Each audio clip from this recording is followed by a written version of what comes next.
Tantor Audio, a division of Recorded Books, presents The Last Volcano, a Man, a Romance, and the Quest to Understand Nature's Most Magnificent Fury, by John Dvorak, narrated by Tom Perkins. They yearn for what they fear.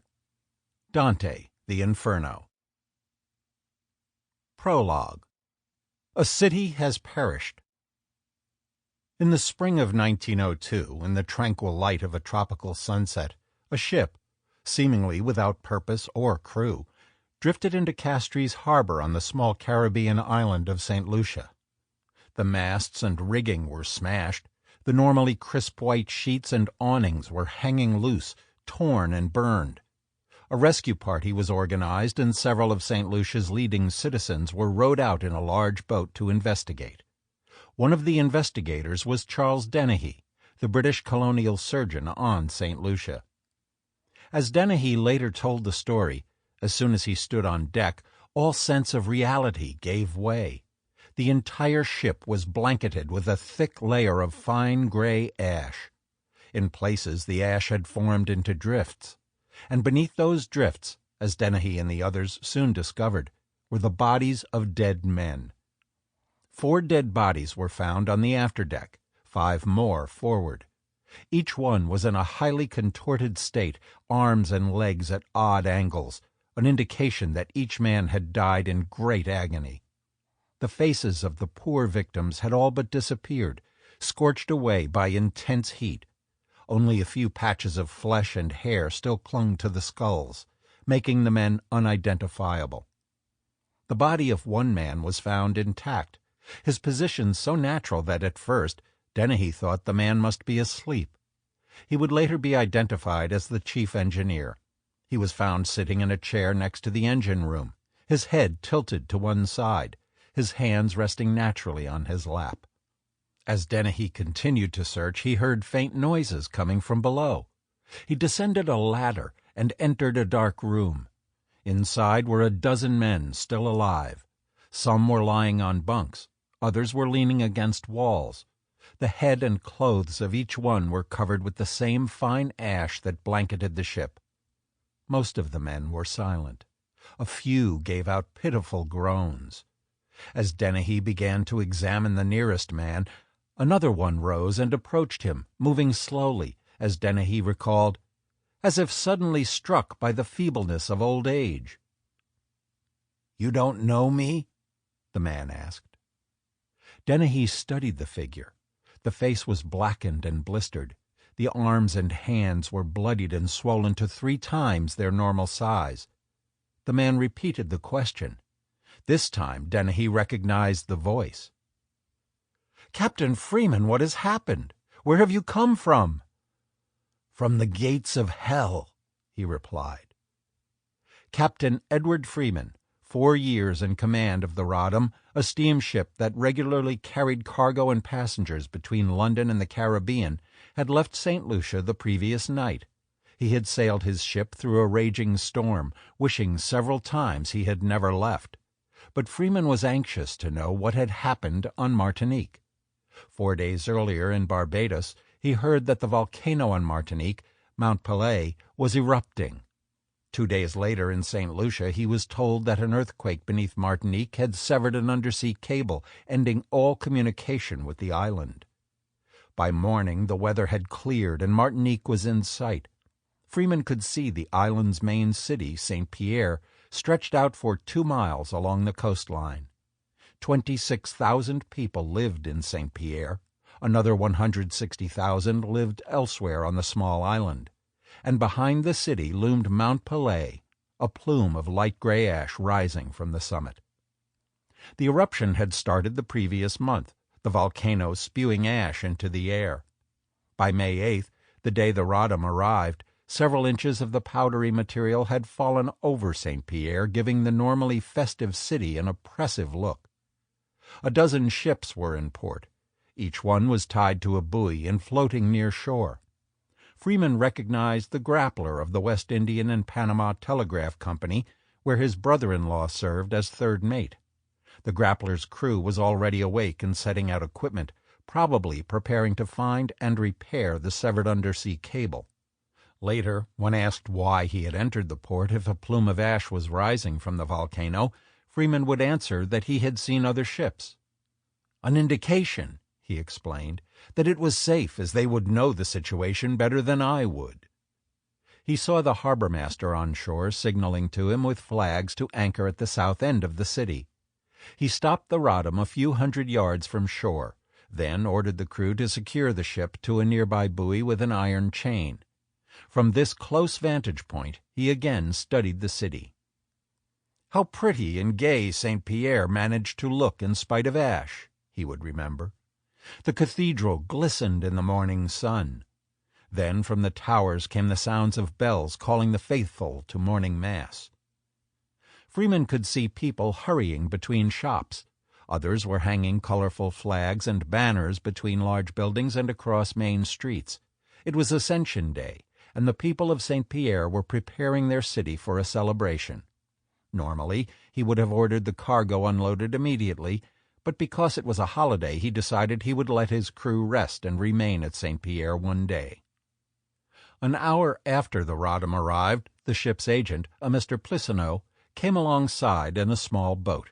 He was climbing an outside ladder and preparing to board the Roddam when the volcano let loose. Freeman was on the bridge in the map room. He heard a muffled roar. He leaned out an open doorway and looked at the volcano. He could see a small black cloud begin to billow up from the summit, then spill down the side of the volcano and toward St. Pierre. As the cloud began to slide, Freeman called down to the agent, "Come up here. You can see better."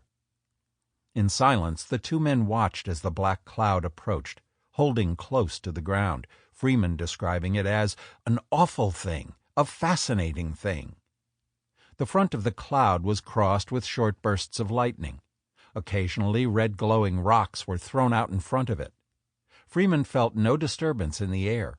Only a faint rumble could be heard coming from the volcano. It took 2 minutes for the cloud to travel the 4 miles and reach St. Pierre. By then the front was a mile wide and rose more than 1,000 feet into the air. Freeman now realized it was racing at him at hurricane speed. "Take shelter!" he yelled as he jumped back into the map room, diving beneath a stack of empty sacks.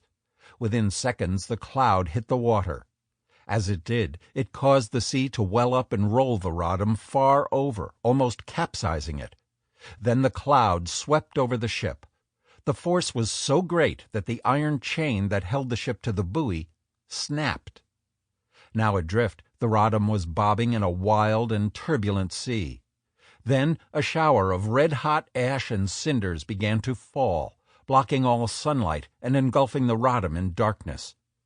Freeman was still in the map room. He could hear the desperate cries of men caught on deck and dying.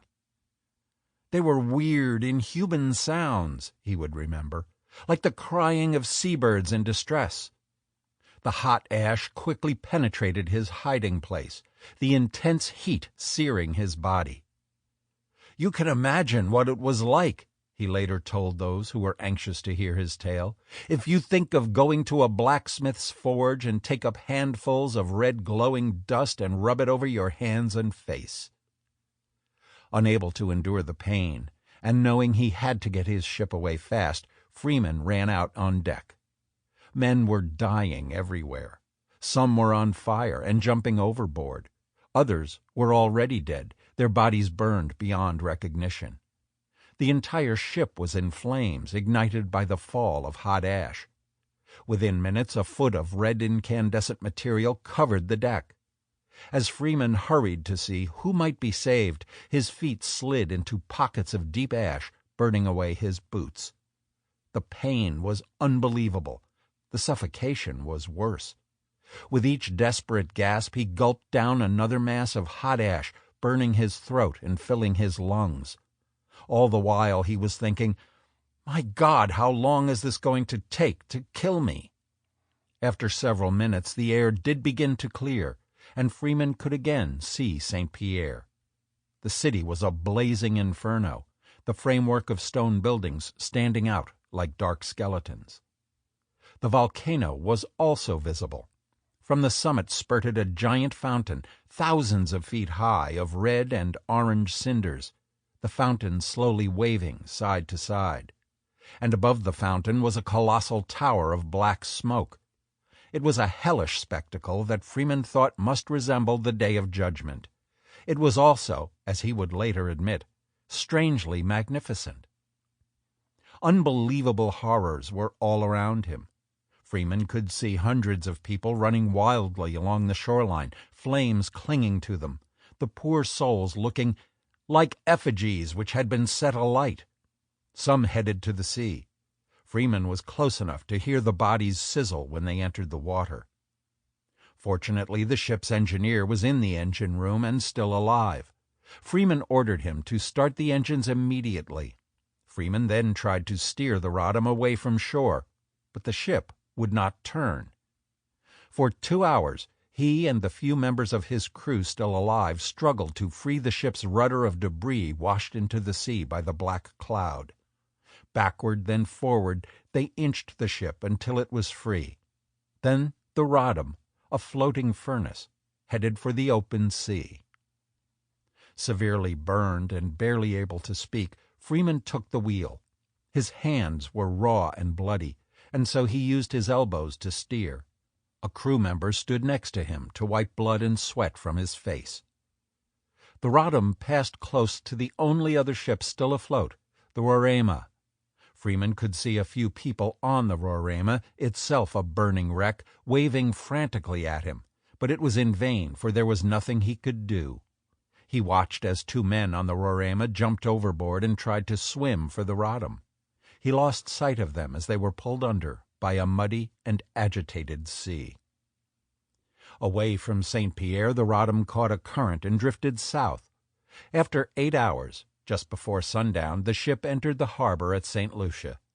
Chief Surgeon Dennehy and other rescuers boarded the ship and took Freeman and the other survivors to a hospital. Later, Dennehy returned to the ship. He noticed a curious thing.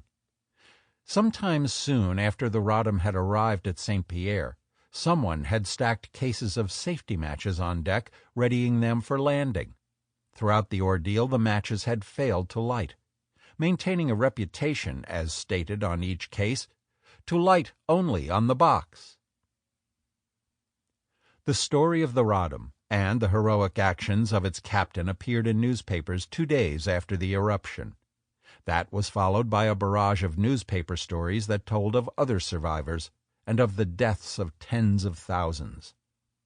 In the United States, people responded with great interest and with great generosity, contributing to relief funds. President Theodore Roosevelt ordered the Navy to prepare a ship to carry supplies to Martinique. Someone thought to invite a few scientists who might want to go and study what had happened. Surprisingly, not everyone was interested in going.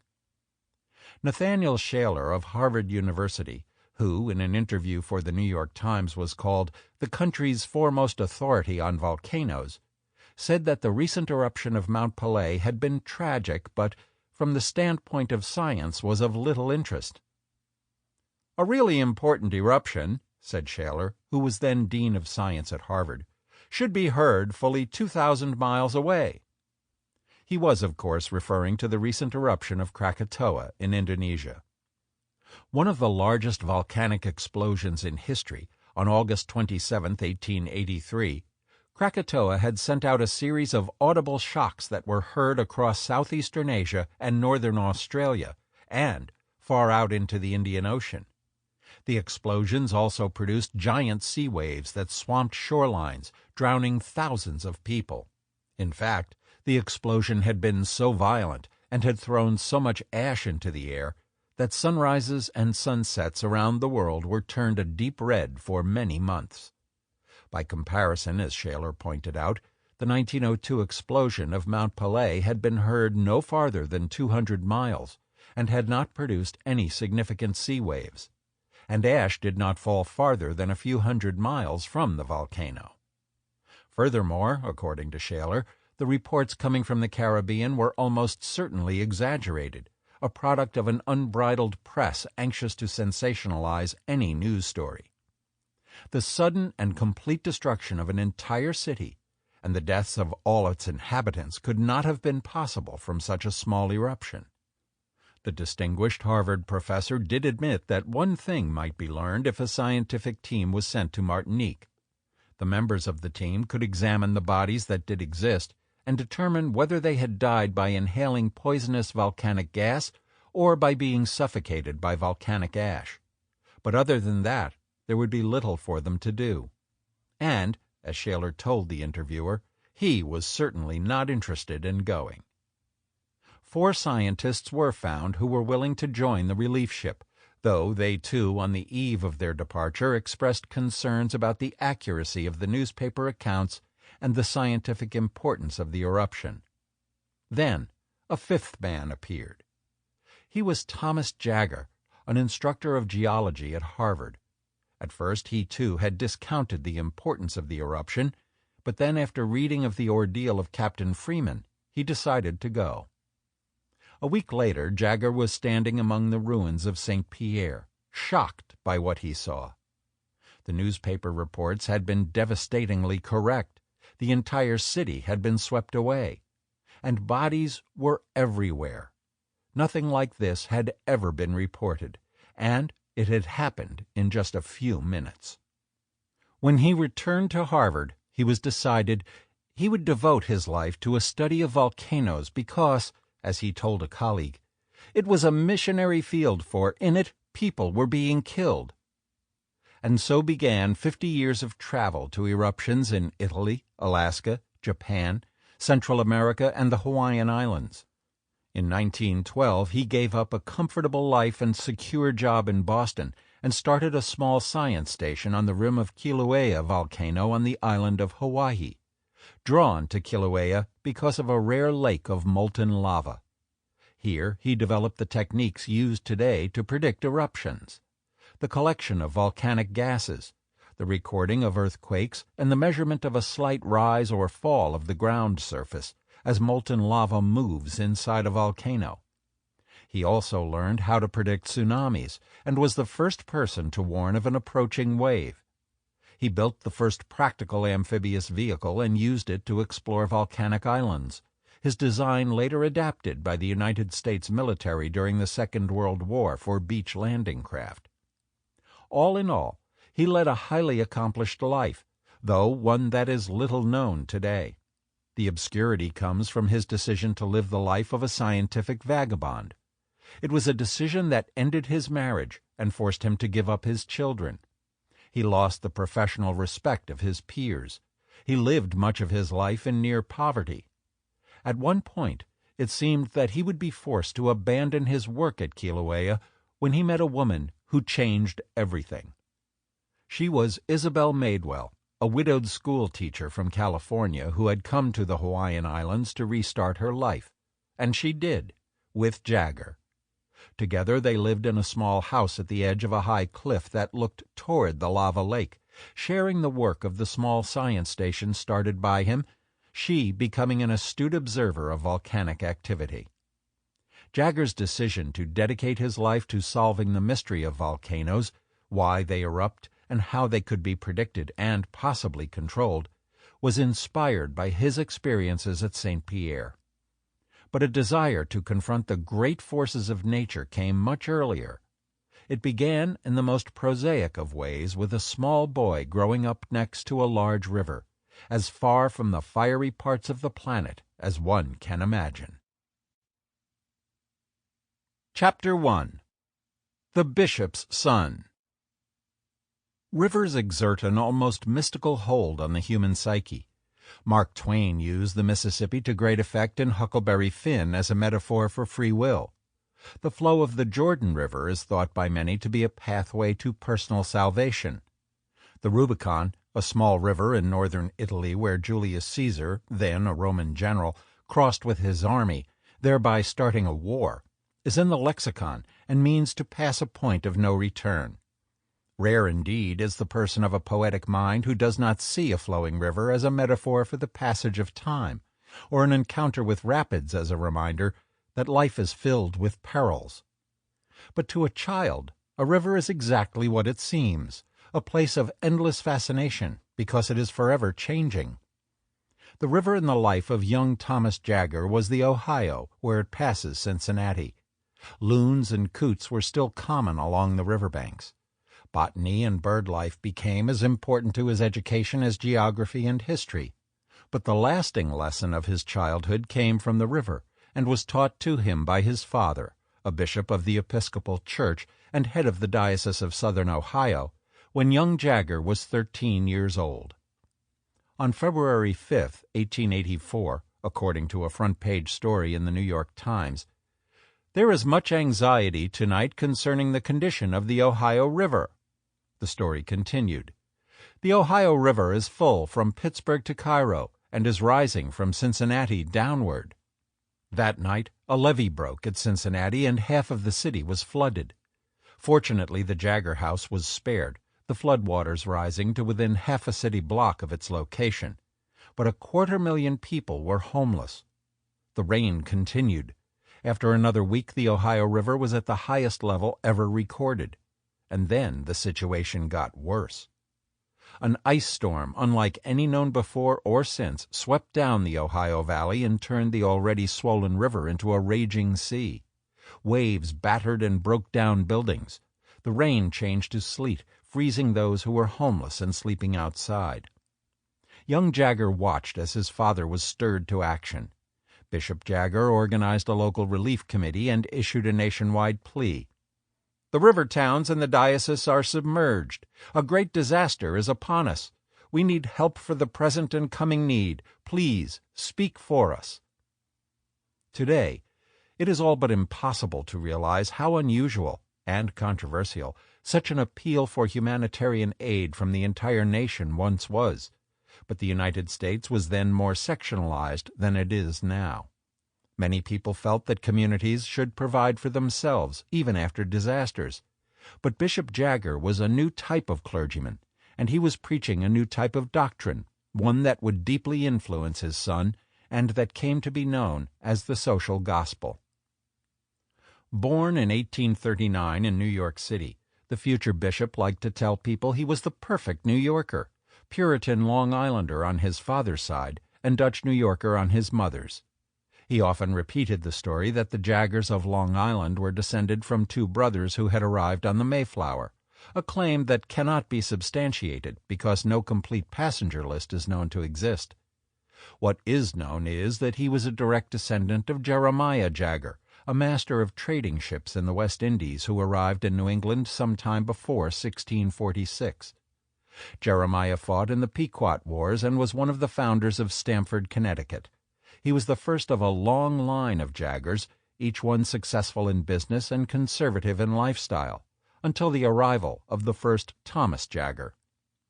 More impressionable than most young men, the first Thomas Jaggar found his inspiration in the speeches of popular clergy, such as Henry Ward Beecher, who railed his audiences against slavery and other evils.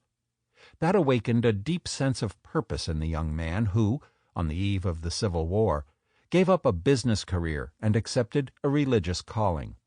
He was ordained a minister in the family's church, the Protestant Episcopal Church. His first assignment was St. George's on Long Island. Here he met Anna Louisa Lawrence, she also of an old New England family. They married in 1863 and started a family immediately. Soon a son, Harris King, was born. He lived 5 years. 2 daughters followed, May in 1866 and Anna Louise in 1868. Then another son, Henry Anthony, was born and lived 6 months. In September 1870, Reverend Jaggar was named rector of the Church of the Holy Trinity in Philadelphia. 4 months later, on January 24, 1871, after the family had moved to Philadelphia, the last child was born at home, christened Thomas Augustus Jaggar, Jr. by his father at Holy Trinity. By then, Reverend Jaggar was embroiled in a test of wills within the Episcopal Church.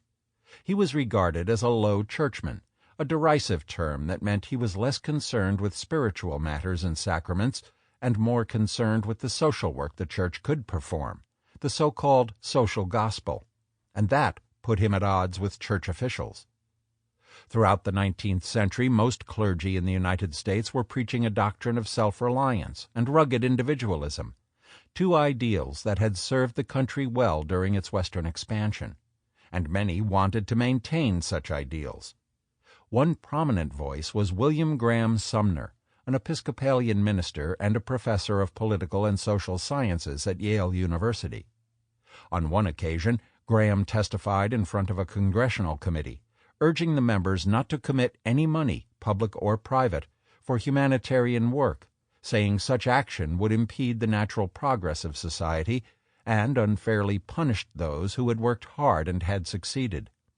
But a new type of poverty was rising in the world, one of total hopelessness and despair, due in large part to the rise of industry and the crowding of cities.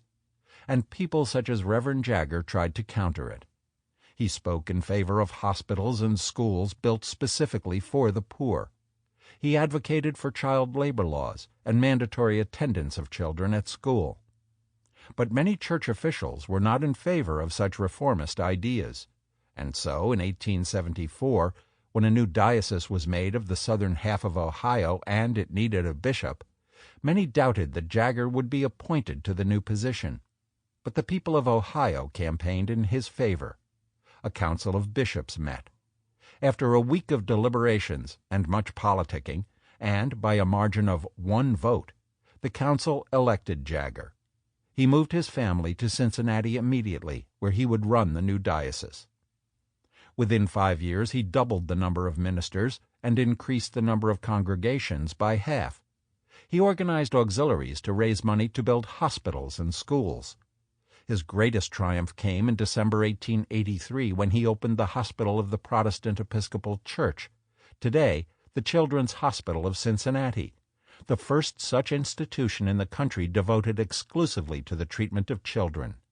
It was the social gospel at work. And so it was natural that he acted when floodwaters rose around Cincinnati 2 months later, and he made his plea. And his plea was answered. Tens of thousands of dollars were donated from people across the country. In fact, so much money was received that Bishop Jaggar sent aid to other areas devastated by the flood. Remembering the disaster years later, a friend would write, "The bishop's high-strung and sympathetic nature was intensely stirred. He spared no effort in the work of relief and repair." His work also had a strong influence on his son. Here, as the son could see, was the highest calling, to sacrifice oneself for the betterment of others, an ideal that he would voice years later as craving service before self. The bishop's fame and influence was rising fast, but there was a demon around the corner. In just a few more months, 2 more tragedies would strike and leave him a lost and listless man. On March 27, 1884, just 2 weeks after the floodwaters had receded and the Ohio River was again flowing at its normal level, the streets of Cincinnati were filled with rioters. The previous day, a jury had decided that William Berner, a 17-year-old German immigrant, was guilty of murder and recommended the death sentence. Young Berner had indeed been part of a robbery, but not of a murder. The murder had been committed by a different German immigrant. But the people of Cincinnati were in no mood for leniency. Their city was in the midst of a crime spree. Nearly 100 murders had been committed the previous year. And so, when the judge saw the jury's error and commuted young Berner's sentence to 20 years, his action ignited the anger of the people of Cincinnati, and they took to the streets. Known as the Cincinnati riots, what followed were 3 days and nights of what is still one of the most destructive riots in American history.